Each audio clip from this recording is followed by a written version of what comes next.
안녕하세요. 큐티 나누는 가족 큐가족입니다. 오늘도 주님은혜 안에서 좋은 하루입니다. 오늘은 휴가 셋째 날 하나님께서 우리에게 주신 휴가를 또 보내게 되었네요. 오늘 어디 갔죠? 진해 네, 바닷가에 갔어요. 예, 진해에 대해서 한번 설명해 주실래요? 네, 진해는 아빠의 고향인데 작은 고모가 초대를 해주셔서 장어구이도 사주시고 회도 가득 사주셔서 엄청 맛있게 먹었고 장어탕도 10인분이나 주셔서 엄청 맛있게 먹었어요. 그리고 진해 바닷가에 가게 되었는데 이름이 수치와 행암이에요. 수치는 잔잔한 바다와 숲이 조화를 이루고 있으며 해안선을 따라 횟집과 레스토랑, 숙박시설, 주차장 등 편의시설을 고루 갖추고 있어요. 주변 횟집에서 선보이는 싱싱한 회와 얼큰한 매운탕은 구미를 당기기에 충분한 곳이래요. 그리고 옛날에는 해수욕장이었는데 지금은 아니에요. 아마 사람들이 잘 안 가서 그런 것 같아요.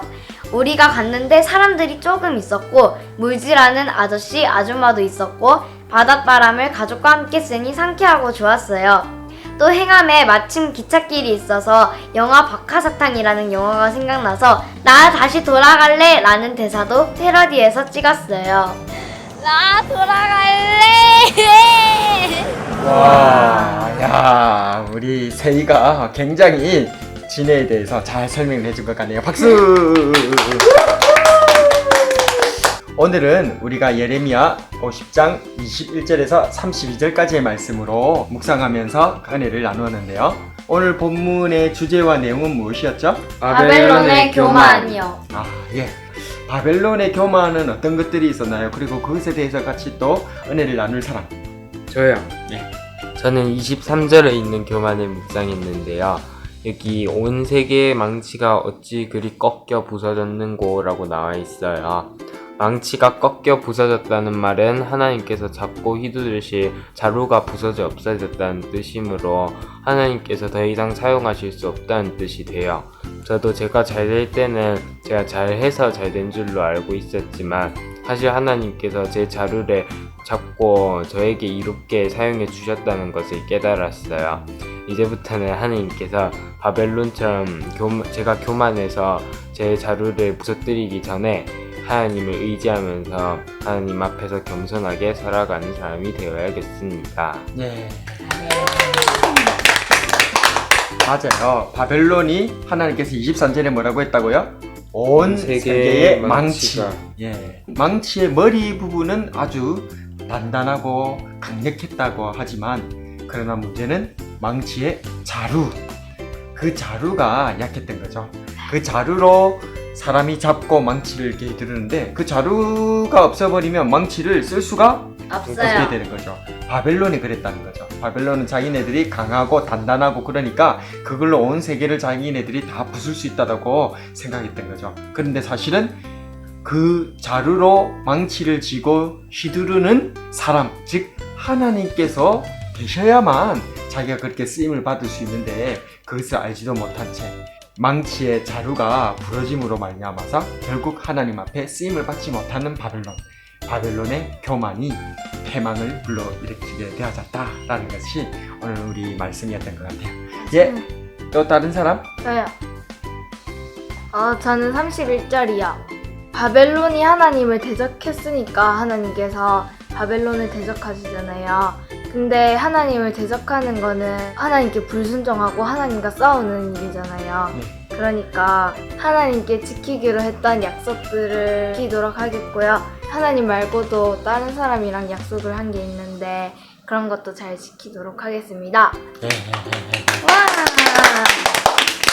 또 다른 사람은? 저요. 예.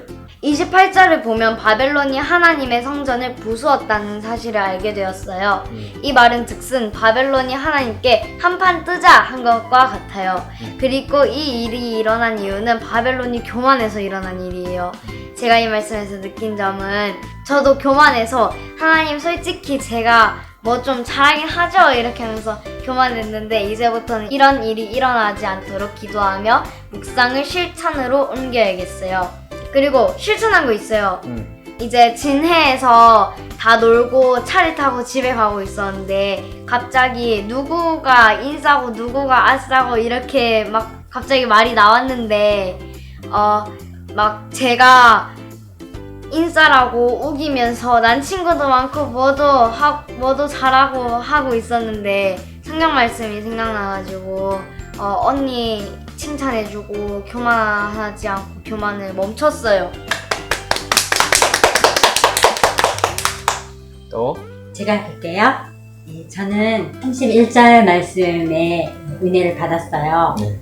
31절 말씀이 하나님께서 교만한 자여 보라 내가 너를 대적하나니 너의 날 곧 내가 너를 벌할 때가 이르렀습니다. 이렇게 말씀하셨는데 하나님께서 교만한 자를 대적하고 벌을 하신다는 그런 말씀이잖아요. 네. 그래서 하나님께서 교만한 자를 싫어하시고 겸손하기를 바라시는 하나님이시다라는 것을 깨달았어요. 오늘 여행하면서도 내가 수고하지 않았는 맛있는 음식을 먹으면서 하나님께서 모든 좋은 것을 누리게 하시고 나에게 좋은 것을 제공해 주시는데 그 은혜를 감사하고 하나님 앞에 겸손하게 하나님께 모든 문제를 맡기고 내가 한 것처럼 내가 잘나서 이 모든 것을 누리는 것처럼 착각하지 말고 하나님 앞에 감사하고 하나님의 은혜를 생각하는 삶이 되어야겠다라는 생각을 했어요. 맞아요. 오늘은 이렇게 바벨론에 대해서 우리가 들었는데요. 바벨론은 온 세계의 망치로 하나님으로부터 부름을 받고 쓰임을 받게 되어졌어요.